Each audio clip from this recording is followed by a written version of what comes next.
Dr. Dowling, thank you for all your work with the White Coat Investor. My financial situation is so much better after listening and learning from you. My question has to do with paying off a mortgage.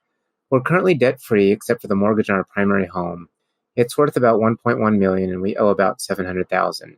Our combined income is $400,000 and we save around 30%. This savings includes all of our retirement accounts, backdoor Roths, and then a taxable investment account for the remainder. We're in the military and will likely move in 2 years, and at that point we'll have owned the place for 6 years. The problem is that there's a lot of what ifs. We might not move in 2 years, or we might move and then come back here in 2 years. And the point is, I don't know yet if we will sell or rent the place when we move. Either way, we're almost certainly not going to be able to pay it off quickly. So the question is there any benefit to making extra payments on a mortgage if there's almost no chance of paying it off and that most likely the property will be sold in the next few years? I know one argument is that if you don't use the extra money to pay down the mortgage, you might just spend it, but we're actually pretty disciplined in that respect. The extra money would either go to the mortgage or it would go to the taxable account. Thank you for your advice. This is a question we hear a lot about, from military people. They've got a expensive Hawaiian home. Right, $1.1 million house, $750,000 mortgage. They're making $400,000 and saving a whole bunch of it. So good job there. In the military, thank you for your service. Great military income, by the way. That's far more money than I was making when I was in the military. So you're doing something right. As far as the house goes, I probably wouldn't keep it as an investment. I really am not a big fan of owning rental properties in other states. When you're owning them directly and you can't drive by and check on them, everything gets more expensive.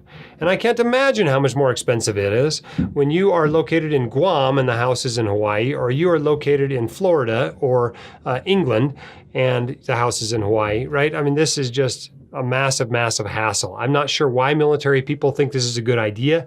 I'm not sure who's passing it around that you should buy a house every 2 years and have rental properties in 12 different bases. I don't think it's a great plan.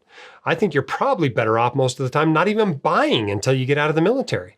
And that's fine. It's okay to rent. You can rent houses, but you're just unlikely to come out ahead when you're moving every 2 or 3 or 4 years throughout your career. It's very interesting. I talked to my father-in-law who spent 26 years in the military. Right? And he thinks he only made money on 1 or 2 of those houses. All the other ones that he had from all those duty stations, they didn't work out. Some of them he rented, some of them he didn't. But it was not like some huge way to make tons of money. I don't know who's telling military people that. So I'd quit buying until you get out. But that's not what the question is. Now I've answered the question maybe you should have asked but didn't ask. Let's answer the question you actually asked. Should you make extra payments? Well, here's the deal. As long as it doesn't cause you a cash flow issue, it's basically just a fixed rate investment.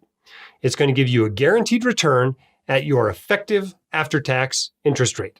So if the mortgage is at 4% and you pay, your marginal tax rate is 25%, well, really, you're getting a 3% investment by paying that mortgage down.